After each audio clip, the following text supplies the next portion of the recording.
Hey, Long Beach, this is Mayor Robert Garcia, and we're having another one of our briefings, which we have every Monday, Wednesday, and Friday, right at 3 p.m. Here for the city of Long Beach. And I also want to thank again, of course, Dr. Davis, who is here, who's our lead medical expert as well as officer here in the city of Long Beach. And Dr. Davis will be giving us a broader overview of our hospitalizations and some of our challenges in our nursing facilities as well. Want to also begin and thank, of course, Paola, who will be translating for us behind us in ASL and sign language. And then, of course, we have Alice from the health department, who will be giving a summary after we answer some questions from the media. So good afternoon again. I want to begin by giving over some of the broader numbers. I hope that folks had as good of a weekend and Easter holiday as possible. Obviously, it's very different celebrating in this era of COVID-19, but I hope everyone had a safe holiday. As of this morning, we now have 350 cases total in the city of Long Beach that are positive, of folks that have tested positive. That number continues on a daily basis to increase. And I want to just share again that number we should expect to continue to increase. So again, that number is 350. Obviously sorry to share that we are now up to 14 deaths that have happened related to COVID-19. That is also, unfortunately, a number that could continue to go up. As we know, there are others that are in our hospitals that are hospitalized that are fighting to stay healthy. And so we know that number is a critical number for us, and we continue to watch that number. Let me add that while the number is approximate, we know that over between 140, getting about 150 individuals have recovered. The reason why that number is an approximation is because we don't have the exact data of everyone recovering, but there is that recovery process that is happening. As it relates to those that have passed away, the 14, we know that all of them had other health conditions. They have been in the between 50 and 80 in all those 14 cases, in 50 or through their 80s. And we know that about half have been connected to our skilled nursing facilities and our retirement facilities. And so that is an area of concern for us, and it continues to be. But our efforts here are about keeping people healthy and keeping our hospital system in a positive place in the weeks ahead. I want to share some additional data that we are putting out today as well. We have been tracking an enormous amount of data and information about who is being infected, who is positive, what our hospitalization looks like. And so this is information as it relates to race and ethnicity. This information is being put out by the city of Long Beach today. It will be up on the website later today. And there will be charts that kind of give specifics. I want to give you a broader picture of what is happening. And I also want people to know that every piece of data and information is important. We monitor those that are sick, those that are healthy, and folks that are in our hospitals. And so here is a broad outline of what we're seeing as it relates to ethnicity, because this is an important piece of data for us to understand the broader picture. The first thing I will say is that what you are seeing in Long Beach is not different than what we're beginning to see in other larger cities across the country.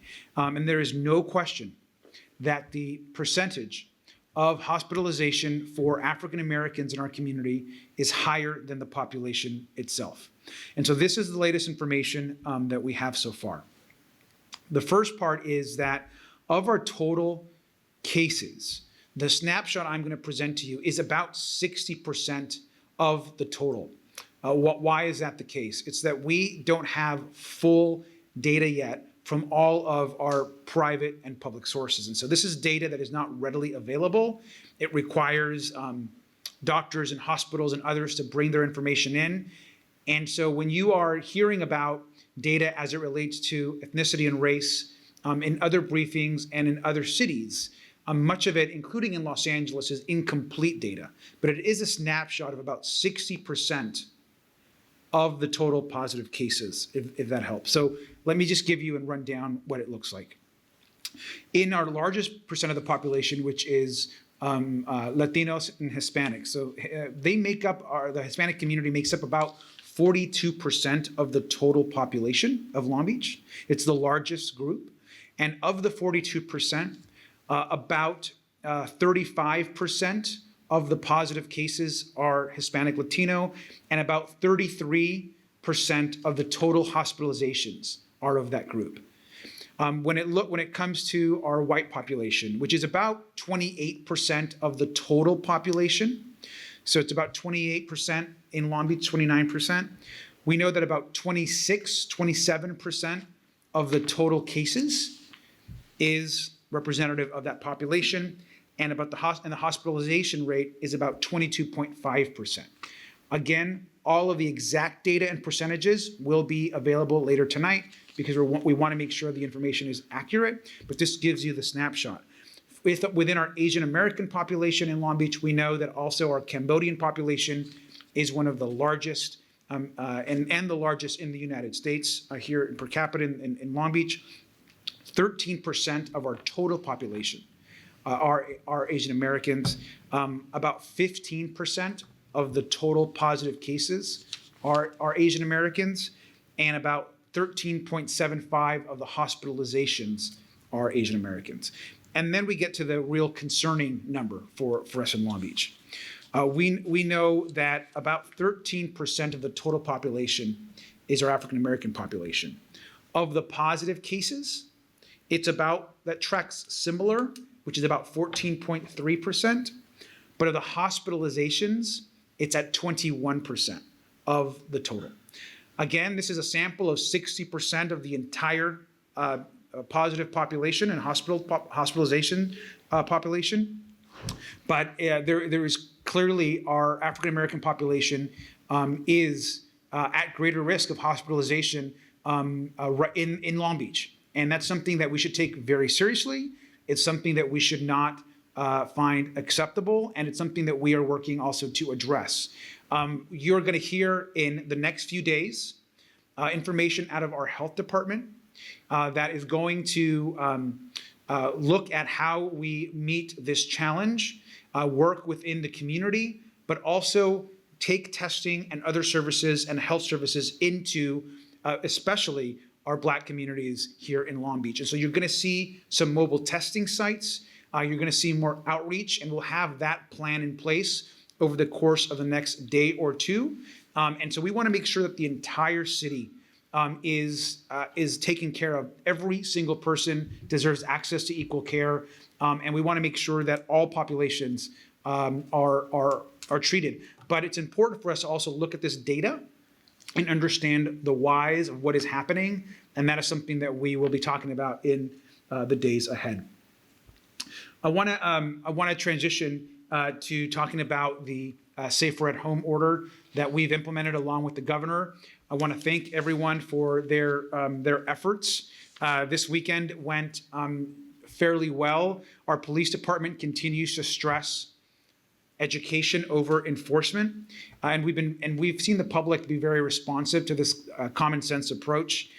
Just as an example, over Easter Sunday, typically it's one of our busiest, if not our busiest days of the year in our parks, in many of our parks throughout the year. But our police officers did a great job. We had actually a total of 11 calls for activity within our parks, but due to voluntary compliance, we had no misdemeanor citations that were actually issued. Our police officers really worked to give warnings and to get people moving, and people complied, and you did the right thing.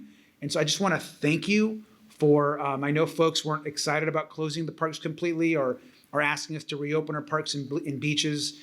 Please know that these are decisions that our health department are always weighing, but they take very seriously in the closures. And I want to thank you for doing the right thing and really staying home over this last weekend. That is helping flatten this curve that we're seeing in California. And on that issue of flattening the curve in the state, I think you're probably aware, I've mentioned before, that we and I communicate regularly with the governor, all the mayors of the big cities in the state, as well as all the mayors of all 88 cities in the county. We're all talking, we're all communicating. Relationships and supporting each other is really important here. I will tell you that over the course of the next few days, Governor Newsom, and you may have already heard this, is going to be putting out some broad principles and broad guidelines as they start having conversations, and we all start having conversations of what an economic recovery or reopening of the economy would actually look like. Now, to be clear, we're not there yet. We are under safer at home orders, as we know, through May and through the middle of May. But we know that the governor is looking right now and working with us, and we're actually going to be having a discussion about this issue late tonight about how we begin to look at how we reintegrate this reopening of the economy. And in Long Beach, as a city of 500,000 people, it is going to be very hard, and it's going to be very difficult for us to get it right, but we're going to get it right, and we're going to work on it, and I want to thank you all for your cooperation on that. And part of that is helping businesses right now that are closed with economic recovery. I want to remind all of our small businesses that we have a business hotline for anyone that has questions about closures or about needing support or grants. And the phone number for that hotline is 562-570-4249. That's 570-4-BIZ, B-I-Z. So if you are a small business or any type of business in Long Beach and you have a question or need assistance, you can call that hotline. In addition, we have operators on that hotline open every day from 8 to 5 p.m., 7 days a week. We're about getting information to you, and we have that service available. We also know that small businesses and others can get information on our COVID-19 website at longbeach.gov, and there's a business section right on that website where you can get all these questions answered. We have emergency microloan programs. These are loans that start at $2,500, go to $10,000. They can cover payroll, they can cover rent. We have disaster loans. We have direct access to the SBA loans through the federal government. We also have a variety of work programs to place workers into businesses that need and are looking for employees. We have programs that can assist you with job searches. If you're unemployed, we can walk you through the unemployment process. And so please use our business resources and our worker protections that we have within the city. And again, you can go to longbeach.gov, the COVID-19 page, and access all these resources. I want to also just update you on two final things. One is you're going to hear a lot over the course of this week on testing. We've been testing all weekend. We've had our drive-thru testing, which is going very well. Thank you. You can sign up again at the longbeach.gov website. We want to do more testing, and that will continue. And finally, I want to end by sharing our great news on our coronavirus relief fund. Early on during this crisis hit a few weeks ago, we set up with our Long Beach Community Foundation the Coronavirus Relief Fund. We're proud to announce that just this last weekend, we've raised now over $1 million to this fund. And this fund continues to raise resources. It's going to fund feeding low-income families, seniors who need additional care. It funds domestic violence organizations that are working with victims right now. That is a difficult time for many survivors, and people experiencing homelessness. This fund, which is now over $1 million, is thanks to all of you, to businesses, to nonprofit foundations that have all given to this amazing fund. Want to remind people that you can text support LB, just one word, support LB, and you can text that to 50155 to give any amount you can. If you give $5, any amount, you can do that. You can also go to our website, longbeach.gov, and there are areas where you can help, and in that section you can find links as well. But I want to also share with you what kind of work is being done, what kind of organizations are being funded. You have organizations like food finders, which is getting food to populations that need support. You have organizations like our Disabled Resource Center, which is working specifically with our populations of people with disabilities that need additional support during this time. It's organizations like Centro Cha, who are out particularly in Central and West Long Beach, working with populations, many monolingual Spanish populations, and others that need additional support and that are scared, many because are in fear of how they can get through this crisis. And organizations like that we know well, that are active in Long Beach, like the Salvation Army, and many others that are out there providing food and services to those in need. And so thank you to these organizations. We've already given over 30 organizations support. And I want again to thank the Long Beach Community Foundation. Would not be possible without them. And so with that, just to transition, I want to turn this over to Dr. Davis, who is going to give us a broader picture of where we're at with the health department as it relates to many of these cases. So thank you, Dr. Davis. Thank you, Mayor.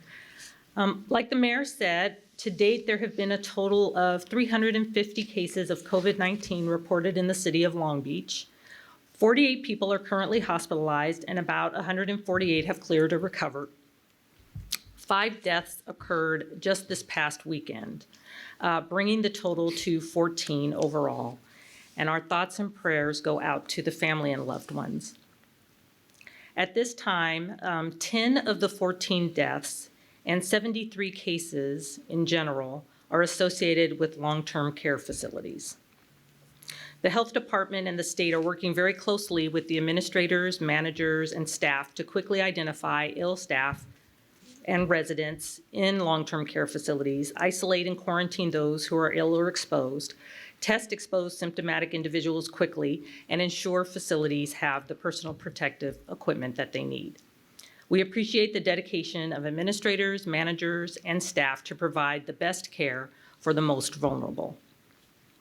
We have not received any reports to date of COVID-19 infections in people experiencing homelessness. Cases in general in the Long Beach community do seem to be slowing somewhat. So we believe that the Safer at Home order is working. I want to thank you for the sacrifices that you're making in order to make the Safer at Home order work, and they are working and keeping people safer. Just want to transition to the rapid assessment clinic and some of the testing that we're doing in Long Beach. We opened a rapid assessment clinic on April 6th, and as of today, 172 individuals have been seen in the clinic, and 41 have been referred for COVID-19 testing. In alignment with the City of Los Angeles, we've ramped up testing through a drive-thru at Long Beach City College. We're averaging 60 people per day testing, and we've tested 347 people altogether since April 7th at the drive-thru facility. Individuals can screen and schedule themselves for testing at this location using the LA City scheduling platform, which is coronavirus.lacity.org, which allows qualified individuals to schedule for same-day or next-day appointments. Currently, testing is prioritized for qualified individuals or qualifying individuals, which includes those who are symptomatic with flu-like symptoms, like a cough, fever, or shortness of breath, and are either 65 years or older or have a chronic underlying medical condition. We're also working to expand testing to other locations in Long Beach in the near future. We're also continuing to test individuals at our Long Beach Public Health Lab. We've tested 454 people at our public health lab to date. The public health testing is prioritized for hospitalized patients, ill residents and staff of long-term care facilities, and sick exposed healthcare workers. And testing at the Long Beach Public Health Lab is done by appointment only. Just want to turn to some reminders in general. It's very important that we continue those basic personal hygiene measures that we've been discussing for some time now. So it's important to remember that ordinary hand soap will effectively destroy COVID-19, but it does take time to work.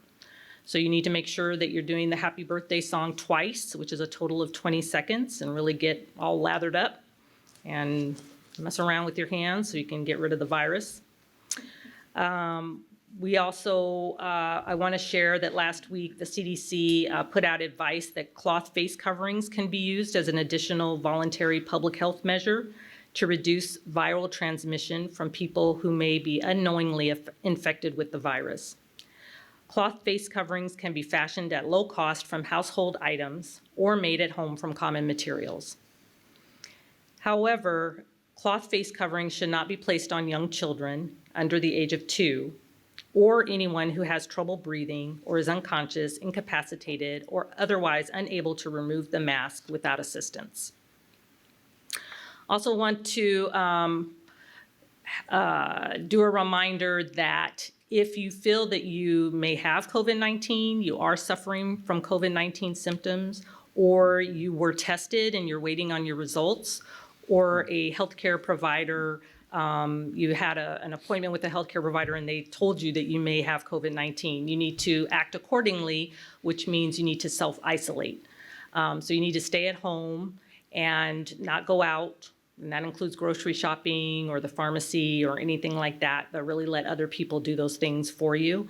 And wait for your test results, or if you're not getting tested, to make sure that you stay in the home for 7 days. And those last 72 hours should be without a fever or any medicines, and your symptoms should have improved. Finally, I know that the constant news can lead us to feel anxious about things we can't control, and it's important to take breaks and spend time to focus on the things we enjoy. This way we can give our bodies a much needed rest. I also want to reiterate that it's important to stay up to date. You can access all of the latest local information on the website, www.longbeach.gov/COVID-19.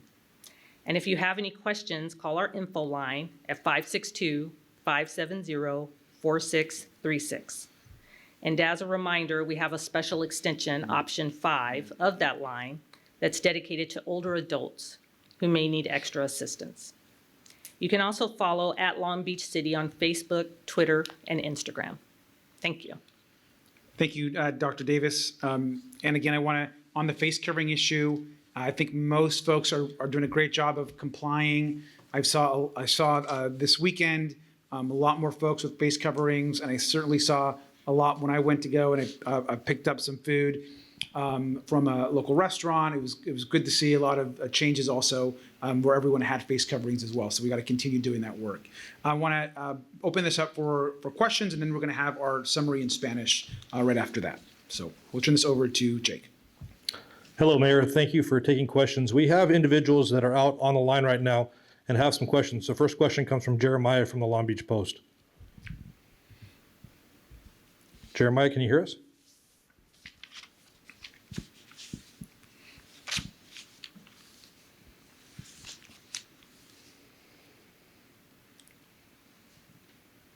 Don't hear Jeremiah's question. All right. Maybe he can, if he's not connected, maybe he can text it to you or send it to you. Yeah, Jeremiah, you can send us a text if you have additional questions. The next question we're going to go to is Emily from the Long Beach Press Telegram.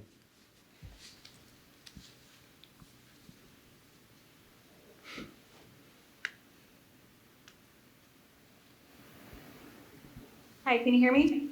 Yes, we can. Okay, great. Yeah, so my question is regarding the citations from over the weekend. Were there any citations at all for not following health orders? Or, aside from the calls at the park on Easter? So as far as I am aware, there were no misdemeanor citations that were issued on Easter Sunday. I'm not sure about Saturday. I don't think there were, and if there were, it may not have been very many. We can get the exact number to you from after this briefing. But what I heard from the police department, and I talked to the chief on Sunday afternoon, was that the police department was very, very heartened by the fact that folks really followed the orders, and there weren't instances where the police told someone, hey, you need to move on, and that there was any sort of issue. Everyone moved on.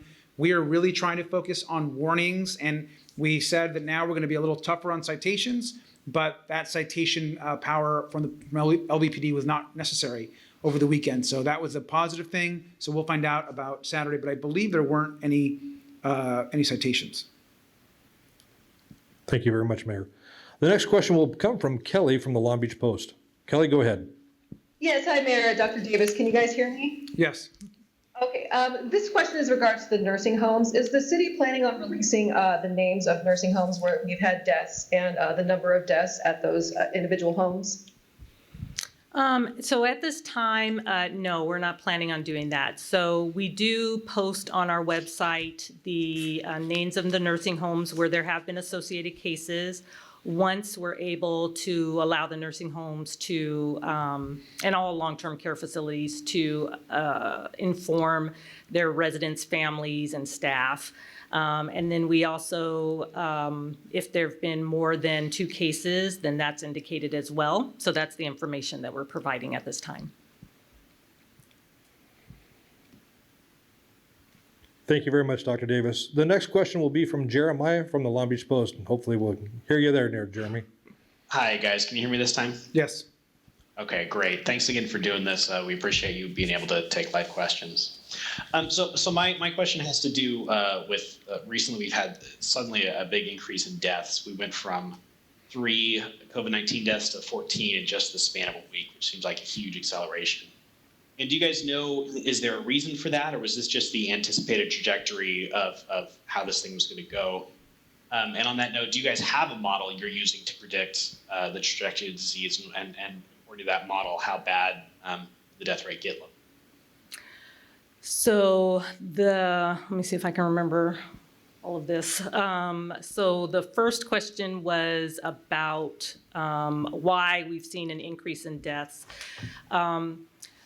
The primary reason is because we've seen this illness hit really hard in vulnerable populations, which are in the elderly with underlying health conditions, particularly in long-term care facilities. And we're seeing that really all over the country and definitely in our state. And I think that's because of the fact that it's a congregate living facility, so there's people in very close contact, and then the people themselves are at a higher risk of having really serious illness and having poorer outcomes because of that illness. So I think that's really what's driving the increase in deaths. And I think that's why we're focusing throughout the state and locally, focusing so much on our long-term care facilities, because I think it makes such a huge difference. And then modeling, I believe, was the second part of the question. Like, are there models that are predicting deaths? There's numerous models, nationally, statewide, countywide, and nothing is a predictor. They're basically putting in different variables, how well people socially distance themselves, what the hospital capacity is, and then they can give you some predictions. I do think in general, it's not surprising that long-term care facilities are being more harder hit for the reasons that I mentioned before. And so I don't think that it's surprising that this is happening, but I do feel that the social distancing is really helping. You can see with many of the models, the predictions, if you didn't do social distancing, was a much higher curve of mortality and cases, and what we're really seeing now is a little bit of that flattening that everybody's talking about, where you don't have as high of a peak, and the peak is getting pushed out. And I'll add just to Jeremiah, and one thing that we were talking about doing, and maybe we can do it for Wednesday, and I'll check in with Jake depending on the time, is the city actually has a lot of data and modeling that is happening at our operations center. I've seen obviously some of this, the data and the way that the team is able to manipulate, dependent on what actually happens or what we can expect to happen, what different outcomes will look like at our hospitals as it relates to cases. And so we'll see if we can maybe share more of that. I know that the team wants to share more of that in the days ahead, but we have an amazing dashboard to look at that modeling at the city, and that's available also at the county and state level as well. Thank you, Mayor. Emily, again, if you have another question, we have time for one more round of questions from our local media. Yeah, sure. Thank you very much. I do have one question, sort of another clarifier, regarding the 73 positive cases that have been confirmed at the long-term care facilities. I saw that the number includes staff members who may not be city residents. So does that mean not all 73 of those cases are in the city's total number?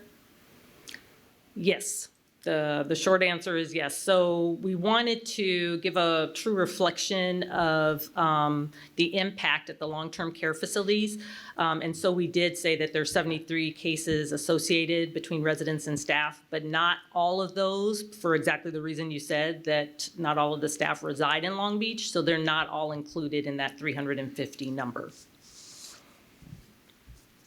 Great. Thank you, Dr. Davis. The next question is from Kelly from the Long Beach Post.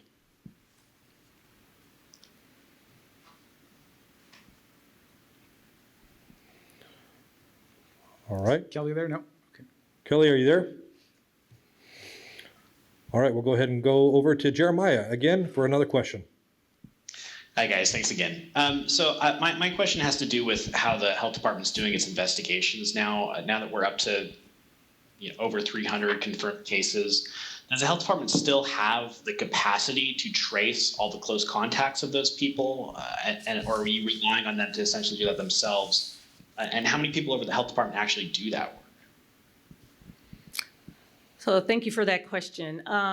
We do reach out to every single case, and we do an interview to identify high-risk contacts, and that would include healthcare workers, immunocompromised individuals, older individuals with underlying health conditions. We are partnering more with community providers in Long Beach and the surrounding area, because it is, when you have cases going up every single day, it does become very difficult to have in-depth follow-up, if you will.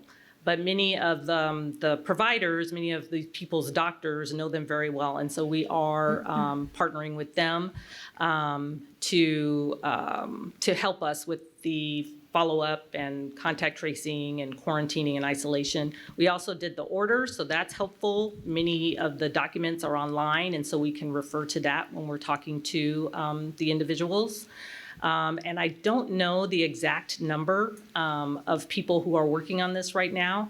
I would say it's in the dozens, very hardworking individuals that are working day and night to reach out to people to really try to halt and lessen the transmission of this disease. Thank you, Jeremiah, and thank you, Dr. Davis. Mayor, there's a couple of questions that are online from Facebook, and I'd like to just read one or two of those questions to you, and then we'll wrap up the question and answer for this period. Okay. The first question is related to antibodies testing. And Dr. Davis, antibodies testing, where is it, and are we going to do it with antibodies testing? People would like to know. So antibody testing is in its infancy. Right now, there is over 70 companies who are marketing antibody testing, but there's only one company that's actually been FDA approved. And so there's a lot of studies going on right now to really judge how effective antibody testing is, how accurate the results are, what we can use those results for. It's thought that we can use antibody testing more to determine that you've been exposed to the virus and that you may be immune to the virus, rather than diagnosing an acute infection. But it's really all kind of in its infancy. There are a lot of companies who are making false claims. So at this point, what I would recommend is to really be cautious about utilizing an antibody test and to really stay tuned. There is going to be new information and good information coming out. And it probably will be very rapidly. But right now, there's a lot, we're still in kind of the study, figuring things out phase. Thank you very much, Dr. Davis. Mayor, this will be the last question that we have. There is a lot of questions and comments on Facebook that we're seeing with regard to assistance for rent, mortgage, and unemployment. There's a lot of people that are very concerned about that, and I know there's a lot of programs that we've done here in the city. Can you elaborate on that support and assistance? Sure. I mean, there's a lot happening in that area. Now, first, I think it's important to note that that there's a lot happening, but it's not enough. And so we understand that, especially low-income workers, people that are unemployed, they're looking at rent, they're looking at bills, and they're not seeing income come in many cases. So we know that is a huge issue. There's a lot happening. So I want to obviously, a lot of this information is on the COVID site, but as broadly, obviously you have to start with the congressional package that passed. Those checks and the direct checks are coming in. They are starting to come in now for folks. Those $1,200 checks. I've been advocating strongly, as have many others, that needs to be a monthly check, not just a one-time check, but people are going to need that support at a minimum every month, more preferably. And in addition to that, there is, of course, the eviction moratorium that's in place in the city of Long Beach and across the state as well. Folks should not be getting evicted if they're having issues related to COVID-19 or being unemployed or not being able to pay. We're also working right now at the state level. There are some questions about relief for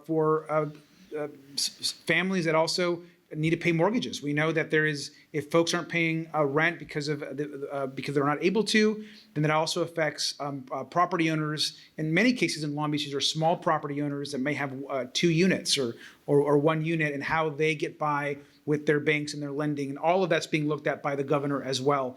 And so folks should not, if they know, as far as utilities are concerned, we are not going to be shutting anyone's power or anyone's water off during this time, their gas off during this time. We have suspended all parking tickets as it relates to street sweeping across the city. We're working with people on as it relates to bills and unpaid bills, and we're working with the legislature in California, who's also right now sending direct relief and tax credit programs for individuals and for people. That's not to say that everything I said right now is enough. Tomorrow night, the City Council is also debating. They will be discussing a wide variety of economic incentives for workers, for small businesses, and I encourage anyone interested to visit that agenda. It is a lengthy conversation and discussion the City Council will have tomorrow night, and so I look forward to hearing hearing that. And so that work will continue, and we'll continue to look at ways to help people. But I strongly believe that we need to get direct relief additionally into the hands of people from Congress, and that has to happen immediately. So that's something we'll continue to push. Thank you very much, Mayor. And we want to thank you for those that have called from Q Voice News, the Long Beach Post, and the Press Telegram for your questions. And Mayor, back to you now for the Spanish information. Great. Then I will turn this over for our health department and for Alice from the health department, who will do the Spanish summary. Thank you.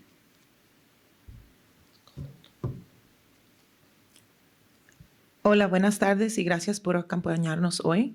Empezaremos con los datos de nuestros casos de COVID-19. Desde hoy tenemos 350 pruebas positivas en la ciudad de Long Beach. Lamentamos eso y desde nuestra última sesión informativa el viernes hemos tenido 5 muertes adicionales. Ahora hemos perdido a 14 personas al COVID-19 en la ciudad de Long Beach.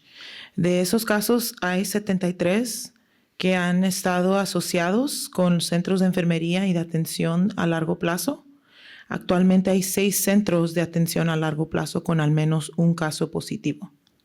48 personas están hospitalizadas actualmente y alrededor de 148 personas se han recuperado. 10 de las 14 muertes están asociados con el centro de atención a largo plazo, lo hace a 70% del total de muertes. Todos nuestros esfuerzos durante esta pandemia tienen como objetivo mantener a las personas sanas, saludables y evitar la infección. Y también, claro, para evitar la pérdida de vidas. Quiero dar las gracias otra vez a todos los que se han adherido a las órdenes de salud más seguro en el hogar. Sabemos que la celebración o este fin de semana fue muy diferente para todos los residentes, pero otra vez queremos agradecer que se quedaron en casa y no tuvimos problemas en nuestras áreas públicas como los parques y las playas. Estuvimos en comunicación con el departamento de policía y nos informaron que no hubieron problemas ¿verdad? Que mucha gente está siguiendo todas las pólizas de seguro en el hogar. También quiero platicar un poco sobre la línea directa comercial para cualquier persona que tenga preguntas sobre los cierres comerciales obligatorios, préstamos financieros, comerciales o seguro de desempleo.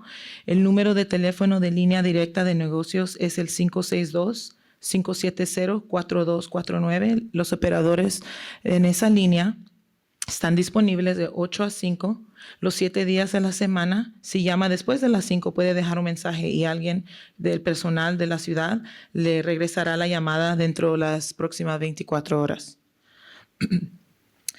También queremos platicar un poquito más sobre la abertura de la clínica de evaluación rápida. Eso empezamos el 6 de abril y desde ese entonces más de 150 personas han visitado la clínica. Están haciendo los exámenes de autoservicio, que recuerden solo son por haciendo una cita previa. También hemos intensificado las pruebas de alienación en la ciudad de Los Ángeles para conducir a través de las pruebas que se están haciendo en el colegio de Long Beach.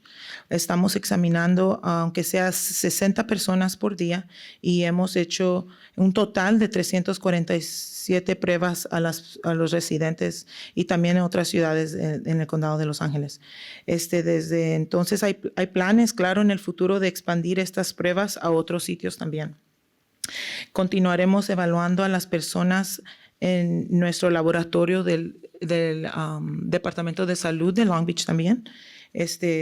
Ahí hemos hecho un total de 450 pruebas en nuestro laboratorio del Departamento de Salud.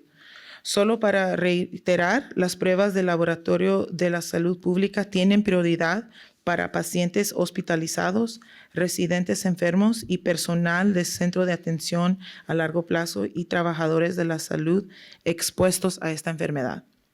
Las pruebas en Long Beach se han realizado también con citas previas. También estamos trabajando para expandir las pruebas a otros lugares en Long Beach en el futuro cercano, lo que nos permitirá evaluar a más personas. También estamos haciendo todo lo posible para expandir la capacidad de atención médica y pruebas. Queremos ofrecer algunos recordatorios a todos los que trabajan duro para prevenir la propagación de este virus a nivel individual.